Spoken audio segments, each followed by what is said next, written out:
Hi, welcome to my presentation, Maintain, Grow, Teach from a Student-Centered Post-Pandemic Canvas Library Page.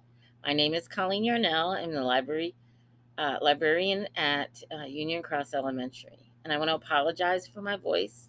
I broke a tooth and it's making it very difficult to speak. So, you spent the past year teaching in person and in a hybrid setting. You've had to develop a Canvas page or a similar page. Does it work for you? More importantly, does it work for your students? Let us share with you ways to organize your Canvas library homepage to showcase all you do in your library and create a resource for all your students and staff, as well as how to plan and organize your lessons so if remote learning happens again, your lessons can seamlessly go remote with little effort. So I'm going to start. I'm going to put pictures in here of my Canvas page that we're talking about, but I'm going to periodically go out and just show you my Canvas page.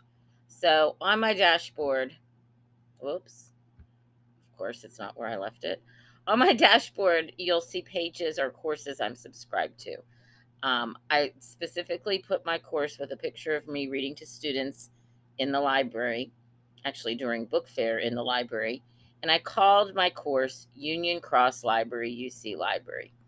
It's important that you distinguish your page as the online library page because that is what it is, and that is what we want students to learn about. An overview of this presentation, I'm going to create or cover creating a usable library homepage, creating a lesson format or playlist to teach from and for students to use remotely, create, organize, and link pages, why tables are your friend in Canvas, and create and use buttons easily. And guys, I could easily spend hours and hours showing you everything I have learned and everything I use to make teaching easy and have this library page easy for my students. But it's a process, and that's what I want you to remember from the beginning. Last summer, and I think I say this in my next slide or two, we had to create a page, and let me tell you, it was painful. It was, we did 20 plus hours in the summer of virtual self-paced learning. I cried, and I've been teaching for 26 years, 25, 6 years. I mean, I remember the night before the first day of remote learning in the fall last year, calling my mom at 10 o'clock at night and just bawling because I was not ready.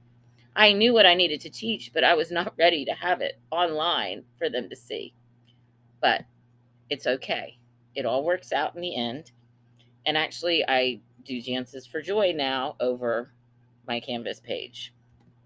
So, few things to remember about your library homepage. KISS.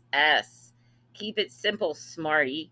Don't fall into this lure of a cutesy avatar page. That was the thing that everybody was stressing over, making this cutesy avatar page. Here's the thing.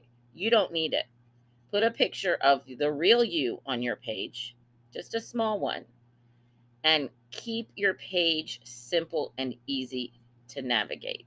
And one thing I always say is try to keep it above the fold.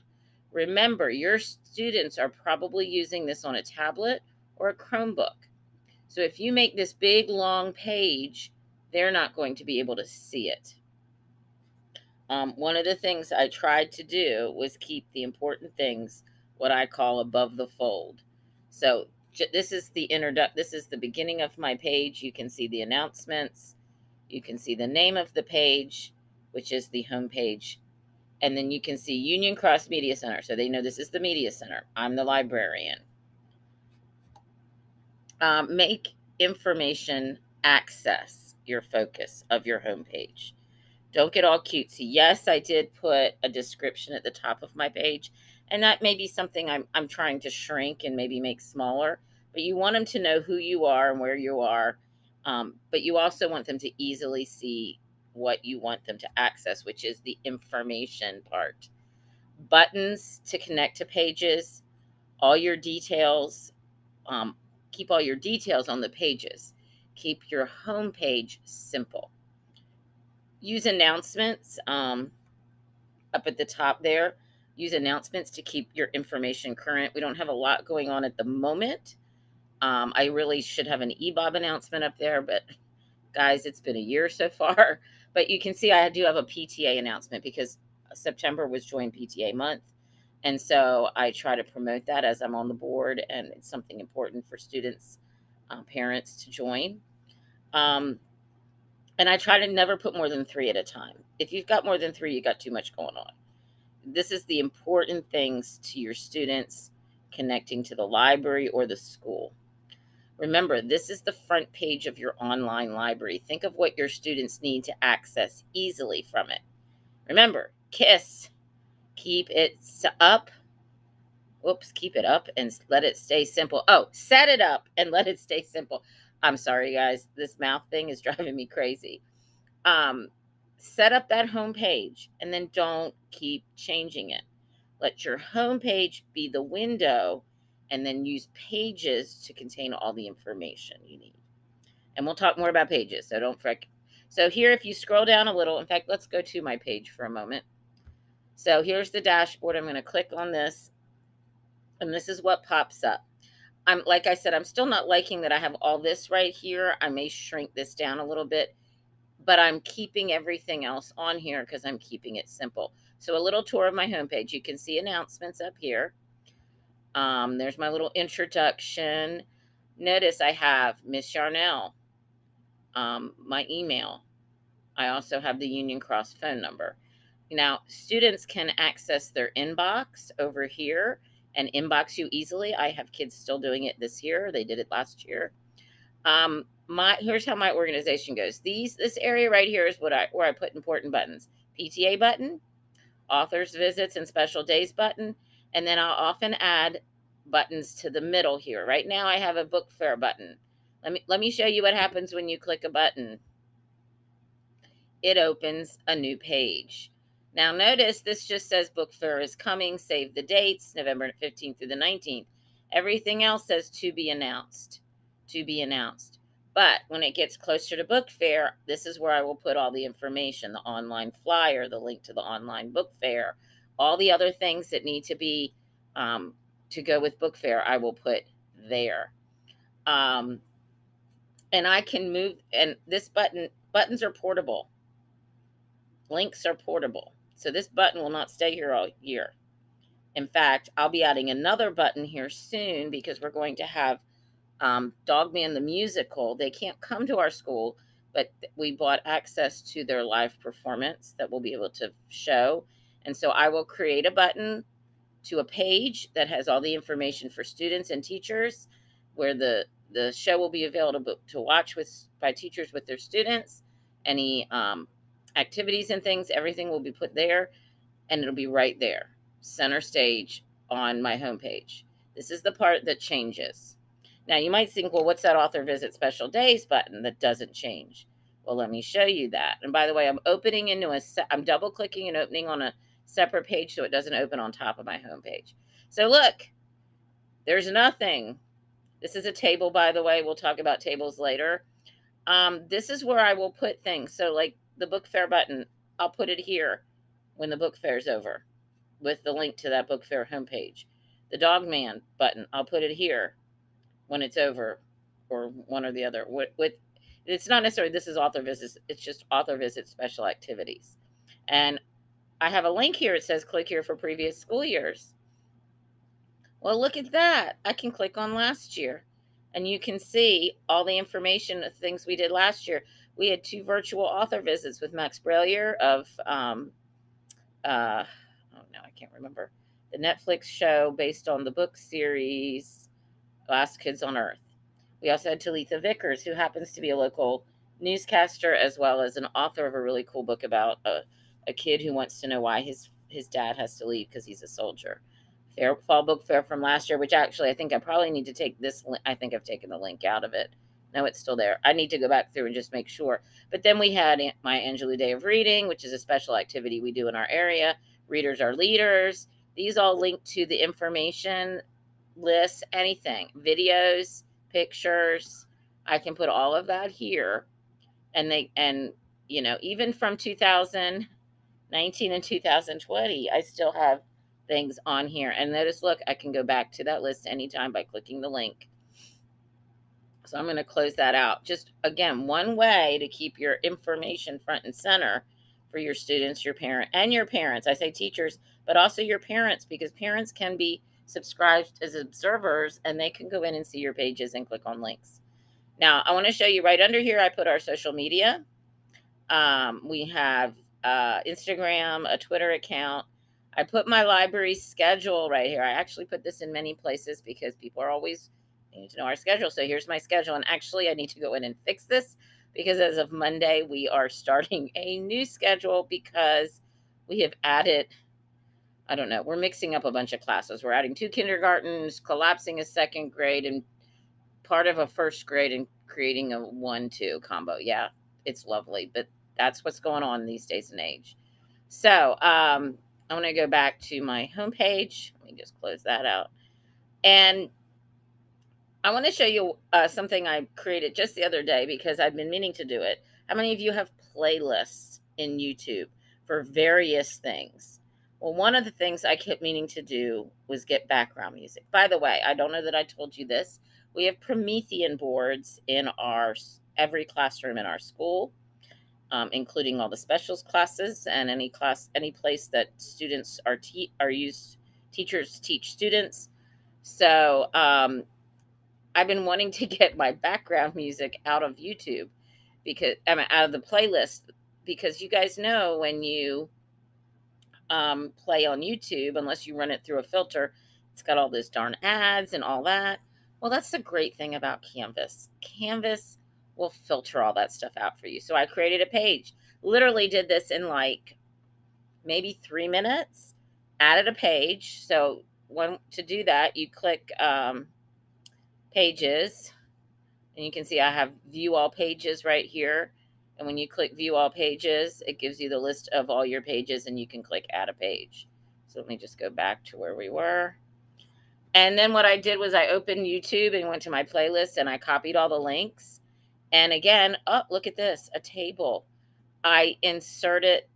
Excuse me, let me show you with edit. I went to, where's the little plugins? I went to YouTube. I pasted the link.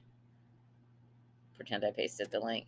It brought it up, and then I embedded it right in the table. Yes, I want to cancel this. I embedded, and I'm going to cancel this because I don't want to change anything right now. I embedded it right in the table. In fact, I took my top lists and some other random things, and I told the kids, I said, I'll add more throughout the year. So now I can put this on at the end of a lesson when they're working quietly and have that nice background music. Leave it run into the next class coming in, music soothes the savage beast or the wound up kids. And I told the kids, I said, hey, all that music we like to play, you like to listen to when we're doing stuff. I said, well, if you're at home, look, I put background music right there. And some of them were excited. And one of them told me the other day, I went home and listened to the background music, Miss Yarnell. So that was pretty cool. Let me introduce you to the rest of my page. So this is my lessons. Notice my lessons are just buttons. And notice my buttons are simple. And I'll talk about how to create a button later. I kept the colors simple. I kept the images simple. I kept the words simple. This is the same way I did it last year. Now, you notice that 5th grade is down on the bottom. Again, depending on the size of the screen, will depend on how it looks. That might bother me a little bit. I could go in and adjust the size of these buttons so that 5th grade would be up here, but I'm not so worried about it. They've used it enough. They know where they are. Below that, I have my Sora. We have Sora in our school, student reading app, our public library, NC Wise Out, Destiny. And then I have things like NCCBA, which is North Carolina Children's Book Awards, for those who don't know. And that's where I put the information for the North Carolina Children's Book Awards. As you see, another table. This is in my windows that look into my library from the hall. I put years ago, but I left it up, that Kiki song. 3, 4, 5. Do you read junior books? Pick 3 to read so you can vote in March. And I'll put the books in the window, or a list of the books in the window. Or if I have sometimes I get those posters, I put it in the window. But then I put all the current lists. At the end of when we're getting ready to vote, I'll link a slideshow here that we use to review. Here's information about NCCBA. And then down here, and I need to get oh, there it is. These were the 2021 winners videos. I could link them there, and there's the 2020. I think this one wasn't available, so I need to go back in and put it in. I think it's available now. So look at all that information I put in here for kids to use using a table. Tables are awesome. So let's close that out. Let's close all these extra windows out. There's EBOB, which if you do Elementary Battle of the Books, another one that I have, again, created a page for. I go in and tweak it. I think I've tweaked this one. Oh, there we go. 4, 5, do you EBOB? Come join our team and do battle with good books. I stand in the hallway at the end of the day when kids are leaving, and I sing to them. They love it. This was our 2020 EBOB team. We happened to finish EBOB right before the pandemic. But here's the links, and I'll go in and put more links, and I'll change out pictures. Here's a video we did and I'll add videos and things like that. Again, a table. Tables are awesome. So let's go back to, I think oh, wait a minute, a little bit lower. Sorry, let me go a little bit lower. I put the NZY's password because I can do that because this is a closed system. It is not open to the public. It is closed to our school. Students and parents, here's a tutorial for students to use Sora, one for staff, how to log into Destiny, and a little bit of information about some short videos, some library book games, my Canvas help, and my Makerspace, which I don't know what happened to my Canvas help link. I think I have a new one that I need to put in there. And then information about Makerspace. And then I even have at the bottom here, your principal or my vice principal is always like, I need your emergency sub plans. So I have in a physical folder that I have my emergency sub plans. But then I also created an emergency sub playlist. And it says only use this button if it's instructed by your classroom teacher. Kind of like, don't push this button. And I'll give you a little glimpse of, again, here we go. We've got our grade levels. So kindergarten, can click right there, and this is something anybody can do. Your assistant, your the classroom teacher, because they have access to my page, they can bring it up, they can go through the lesson, and we'll talk more about organizing playlists and things like that. All right, so let's get back to our slideshow because time is going fast. Whoa. Let me present. So I introduced you to my page, and I put library lessons. So like I said, we had this crash course. It was overwhelming. I had previously used Power Learning and Haiku for years. And literally, I spent hours and hours and hours following their directions to import my information. Don't do it. What I ended up doing was just saving all my Power Learning lessons. I just saved them as just a web file to a USB drive. Of course, because it was supposed to end. And of course, I can actually still access it, which is cool because I can cut and paste information, my links and things, but I have all that backed up because it would not translate over to Canvas. And by the way, Canvas has changed since I started using it the summer of 2020. They've greatly increased and upgraded the ability to edit. The editing was like worse than a dinosaur. It was just horrible before. And now it's more like a word processing, like a doc using, Docs or Word or something like that. For library lessons, keep the same structure for your lesson. Keep that focus should be on the student's ability to follow your playlist, and we'll talk more about playlists in a second. It's broken into parts. Oh, I just said it. Duh. Sorry, my voice. Give me a sec. So, is 4 recommended parts: learning targets with I can statements, activating strategy, learn it. So your main part of your lesson, and then show what you know. What are they going to do?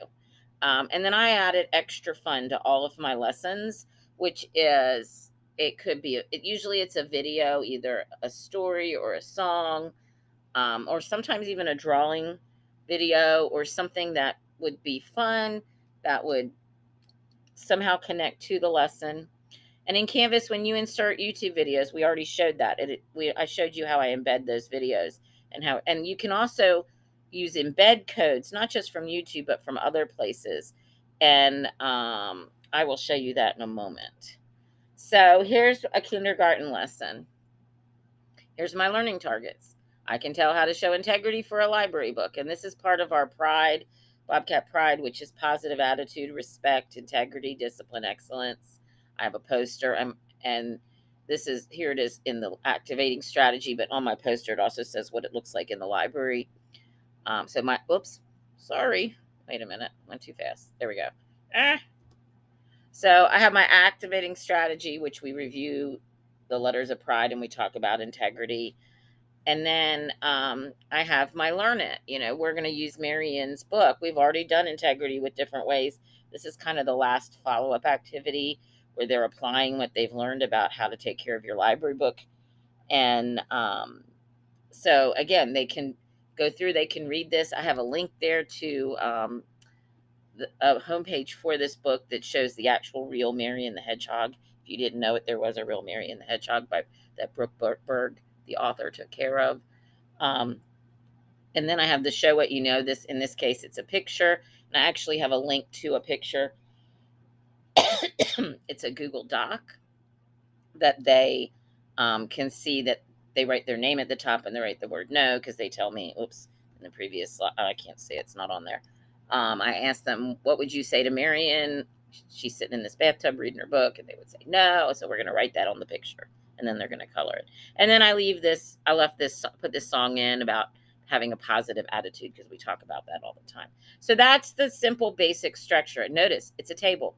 It's a 2-column, 5-row table. And what's great about it, so let me escape out of that for a minute. What's great about that is when you, let's go to kindergarten because that actually happens to be the current lesson I'm doing. By the way, so when you notice when we clicked the kindergarten link, it took us to a calendar. Click on the date to see, oops, boy, I need to fix that.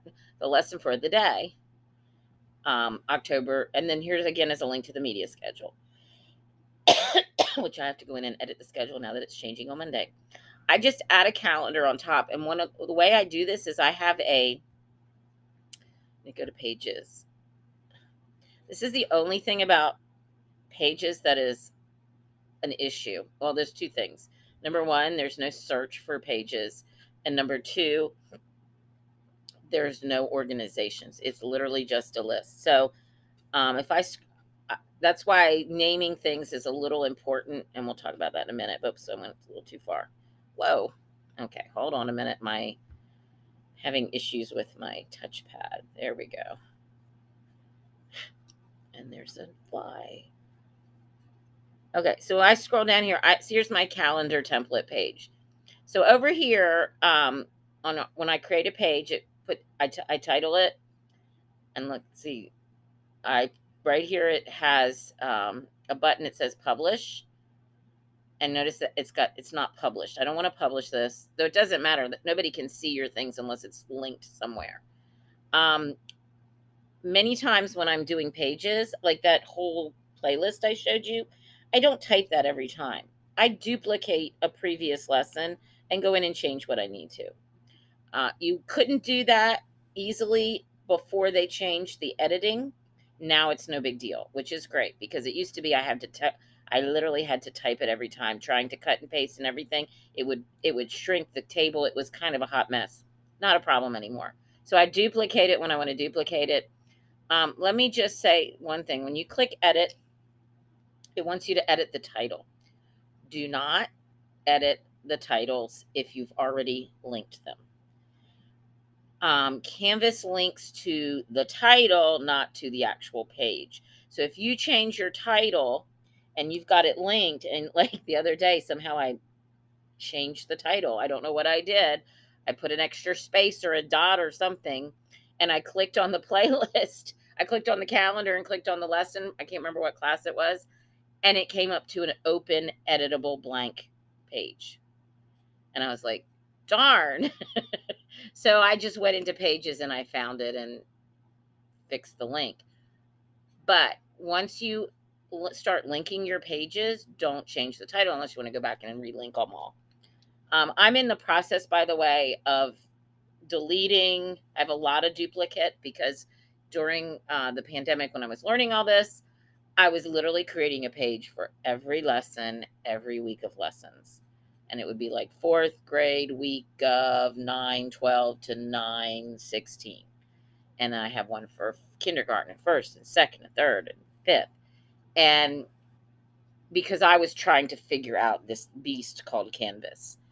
But I finally got back into doing what I normally do, which is I will do individual lessons per grade, only if I need to. But if I'm teaching the same Children's Book Award nominee and I'm just varying maybe the show what you know section, then I'll just make the whole lesson for like K2 or 3-5 and put a button in the show what you know that will say, here's the fourth grade, here's the third grade, here's the fifth grade. Probably third grade, fourth grade, fifth grade in that order. So this calendar template, every month I go in, I edit it, and I make the calendar for the whole month. Then I copy it. And by the way, it's best to copy when it's open. Let me show you a little thing. Some of you, this happened, I don't know, it went somewhere towards the end of last year. They put this double-sided arrow in there. And so now you can see the whole width of the page. And then I just go in, highlight it, copy it, open up the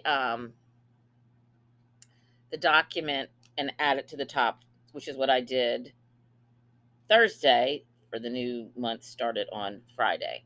And then what I do now, here's a little trick. I just go in there and highlight the days and insert the page I want. So this is, well, this isn't really, it doesn't really matter. You go to the little link and then course links. Now here's a problem. Do you see what just happened? When I tried to insert the course link and I'd highlighted it, it covered it. So let me show you a little trick. When you are in the full screen view, back out of the full screen view, and then you will be able to see what you want to highlight and find your link. Now here's a little secret. You only need to type 4 letters of some part of the name, or actually 3 letters of some part of the name. So let's say I'm linking this first grade lesson that we're finishing up Monday, Hispanic Heritage Month, first grade, Fire Fuego Brave Bomberos. And then I just click it, and now the link's in there, and I can click and highlight multiple days and put the lesson in there. And I'm not going to save that because this is my template and I don't want to save. Yep, I don't want to save it. And I want to go. So here I am in first grade. All right, I wish I could stop and answer questions. I feel like y'all must have questions by now. So let me go back to where we were and see what I have not covered. Because I feel like I've pulled a bunch of stuff in that is in later slides. So I don't always create. I talked about not always creating a grade lesson for every grade level. Same lesson, multiple grades. You can scaffold the lesson when you're teaching it. Oh, and again, you noticed that I kept the lessons and the words very simple. KIS, keep it simple. Keep it. What's great about this is this lesson, because I thought I was going to be out with this dang broken tooth on Friday, I went ahead and I went in and I copied all of these playlists for my lessons, stuck them in a sub Google Doc, which I have like a little introduction at the top and passwords and things like that. I just stuck these in page, printed it out, and I can email it to somebody. And I left the links in. Now, when you copy it, it's not going to have the embedded. Whoops, this touchpad. Sorry. Wait a minute. Sorry, back. Sorry. This touchpad is very sensitive. It's not going to have the videos like you see here, but I just put the links in there so they can see them, or if somebody sends it to their email, they can click on them. But I put them so they could type them in too as well. But then I also had the books for them because some people are not technology savvy. But it's a real easy way then to show up or bring up a sub lesson. I just copy and paste it into my already headed document. And here's the specific lessons for the grade levels. All right, let me get back to present here. Sorry. Um, let's see, what else haven't I covered? So again, keep them simple. I showed you how to duplicate lessons, change the title and information. I don't recreate that playlist every time. And again, naming is important. So, like I said, last year I was like kindergarten. Of course, then when I put kindergarten ended up way at the bottom because I had first, second, third, fourth, fifth, and then kindergarten's way at the bottom. So I'm changing kindergarten. Notice I'm putting a 0 in front of kindergarten. And I'm also changing so I have the subject of what the lesson is versus last year I just had the dates of the week. Again, I was learning, it was a total different organization than how I had it in Power Learning. So there were no folders. Like I had everything all foldered and it was easy to find. This is still easy to find. It's just different way. I already just told you about making a subplan. So, and there again, this was just showing you the pages that I just showed you, just showing you what I just showed you about duplicating.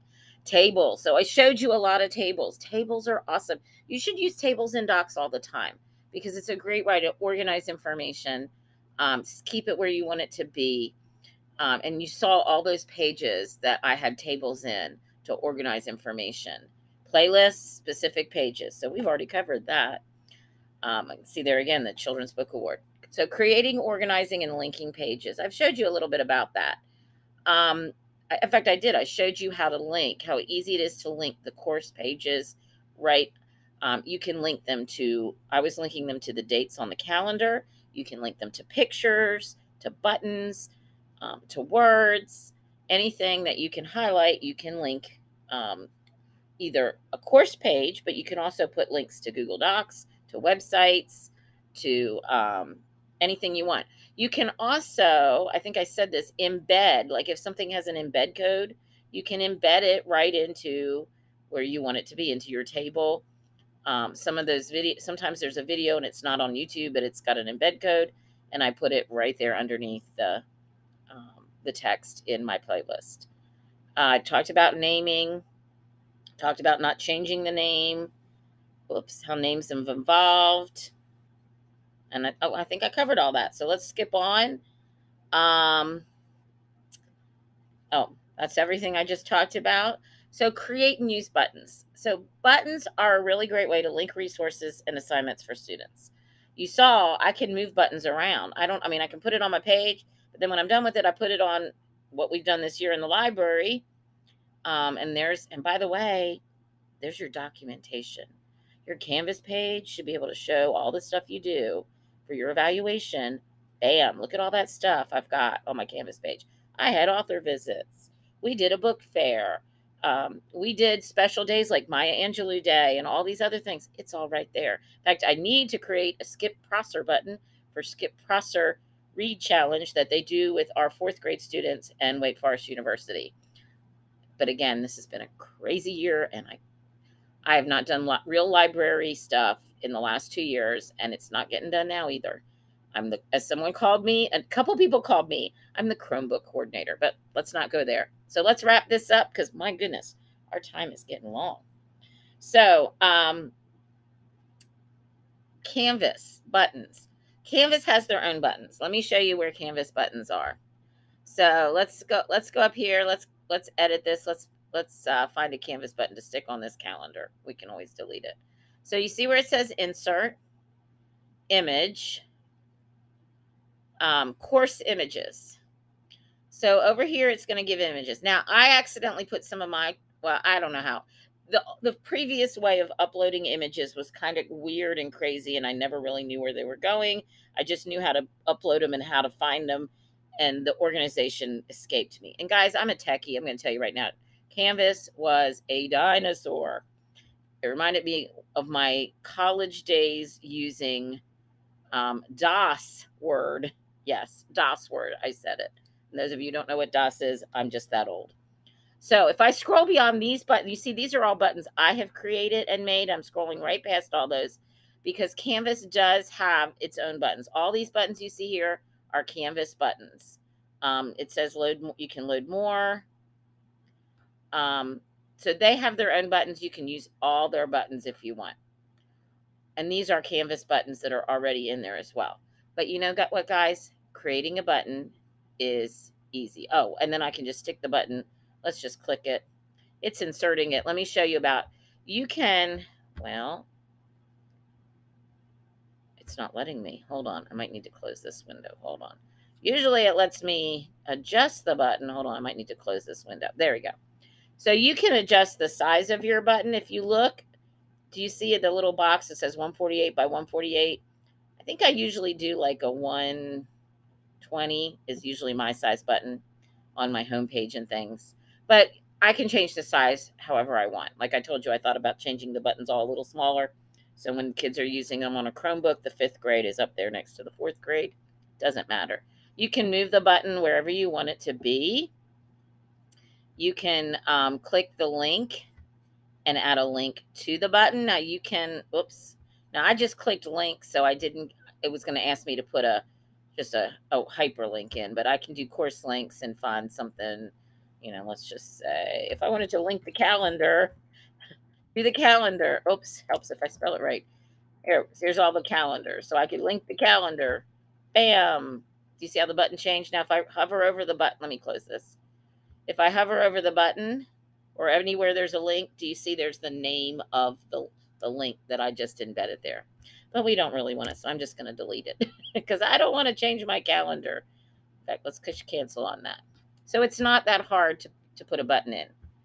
But how do you create a button? I use Publisher, and you can create a button in anything you want.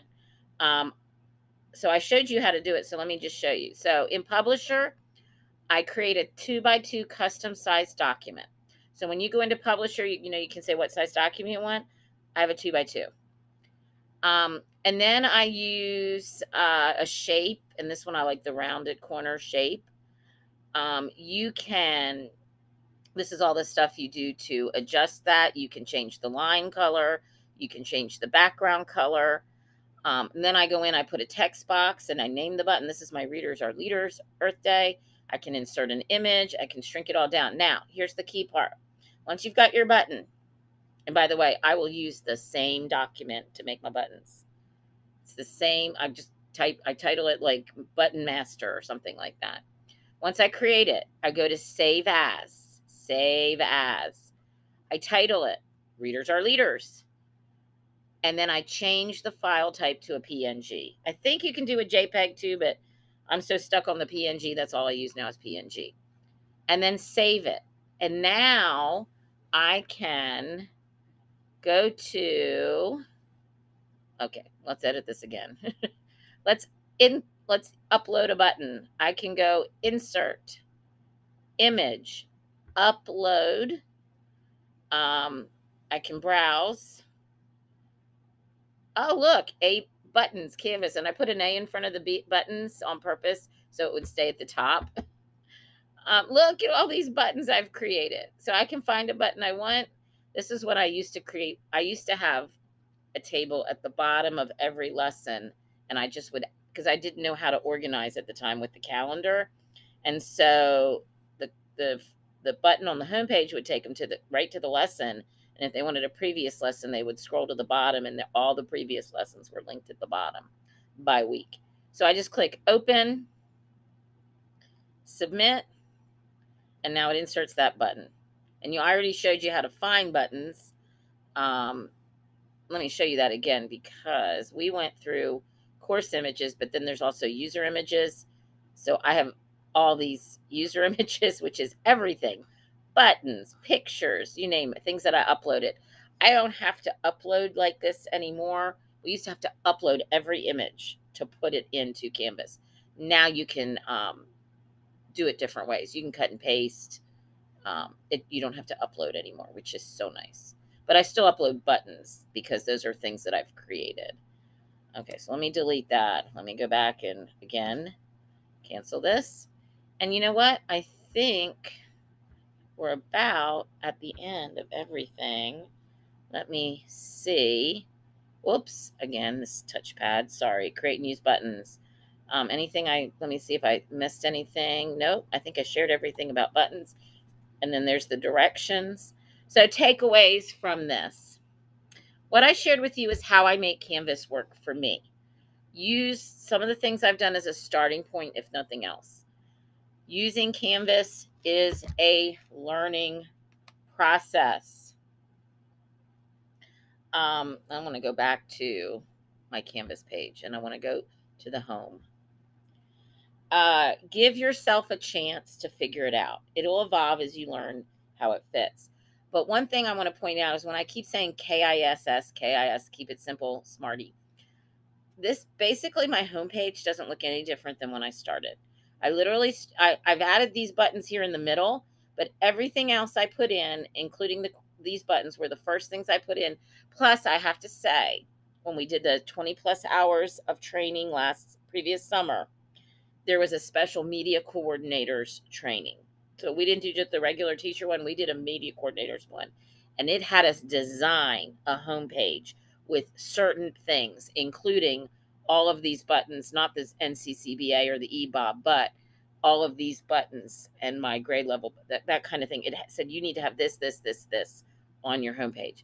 And I was watching all these teachers create homepages, and they were so complex. And if you've never done anything with instructional design, which I have taken instructional design classes, KISS, keep it simple. There's no background colors. I have, the text is simple.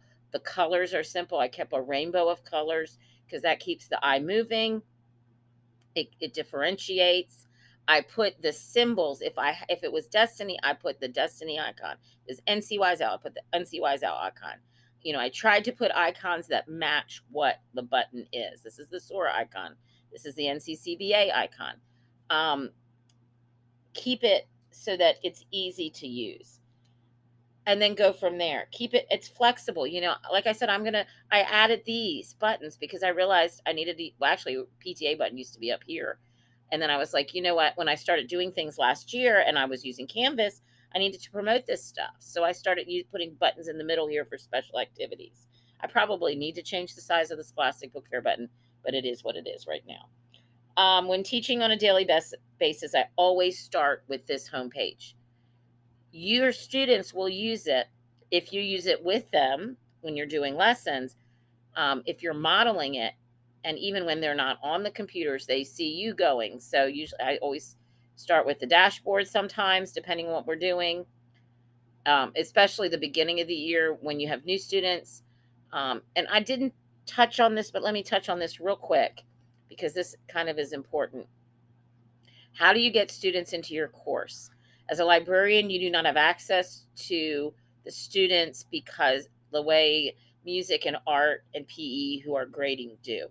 But what you do is you get your data manager to send you an Excel document of all the students with their emails. You can do that. They can do that for you. And then you literally just cut and paste. And let me show you. You can have them so it's got their names, their grade level, and their email, and probably their teachers. It depends on how you actually want to input them. But let me show you that real quick. When I go to people, there's people. So this is how I add students.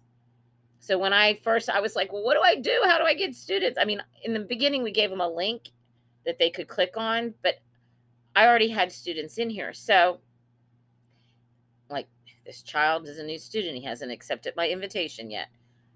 Let me resend them all because not all these kids, these are all new students, but though I have to say some of these might be students, probably a lot of them are kindergarten students, and they're not in Canvas really yet this year. But so like this student, he is a first grade. So I created groups, a third grade group, a first grade group. And if I was going to add a person, I would go to the Excel doc. I would highlight, let's say, all the first grade students. Well, actually, I didn't even do that this year, but this is what I would do. I would paste all their emails right there. I'd highlight them in the in the Excel doc, copy, paste. And then I had created sections. So they would be, if it was all the first grade, I'd stick them in the first grade section, click next. I can't do it because I don't have an email in there. And then it'll say add people, and I click add. So this literally takes no time at all. Um, I'm always adding new students in third, fourth, and fifth grade, especially because we're using Canvas. They're using Canvas on their computers with me more so than the K12s because they're 1-to-1 and we're not 1-to-1 K12 yet. Um, and what I'll do too is I'll go into Destiny and copy their email because it's so much easier to copy it and paste it than to try to type it because of the combination of how to type it. And I can add kids, bang, I can add them in a minute or two. It's not hard to do. But one thing I did have to figure out this year was, well, what do I do? Do I take everybody out and then put them all back in again? I'm like, that seemed like ridiculous. So what I was talking with our new tech person.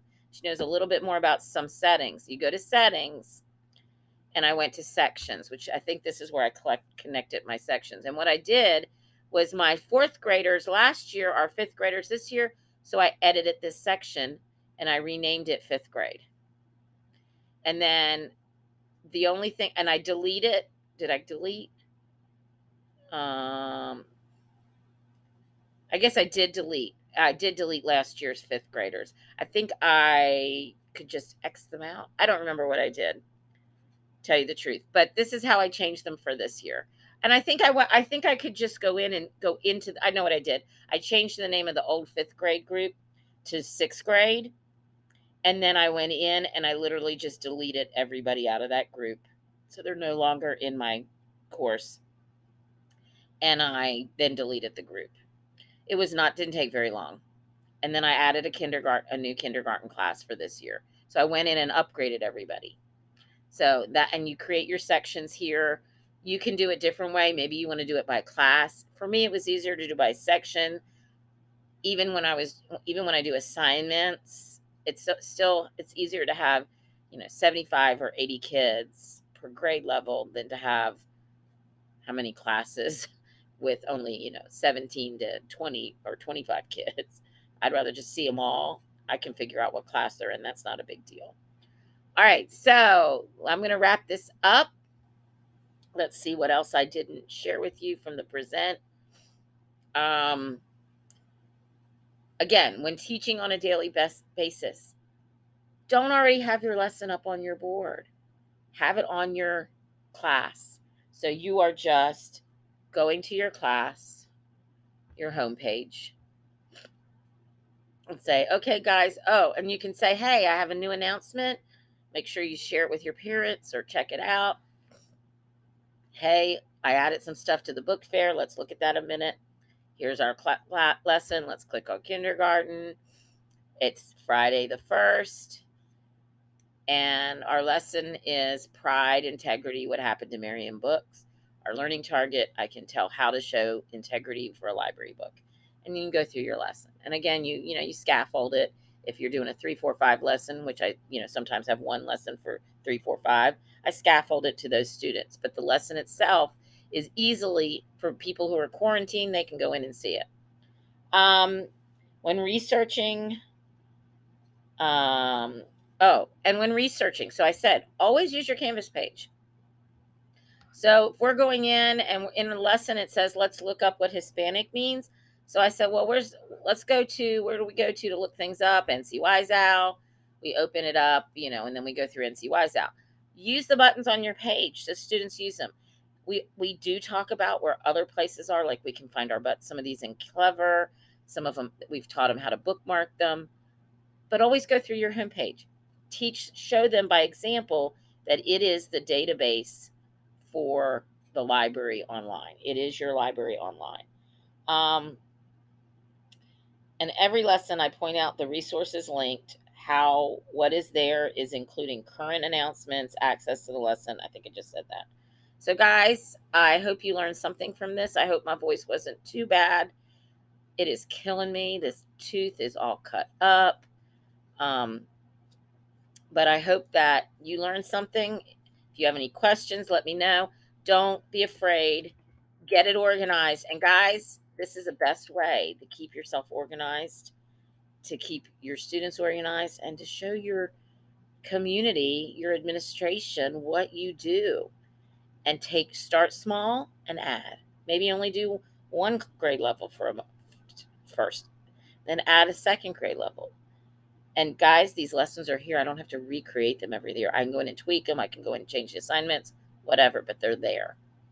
Thank you so much. This is Colleen Yarnell from Union Cross Elementary in Forsyth County. Bye.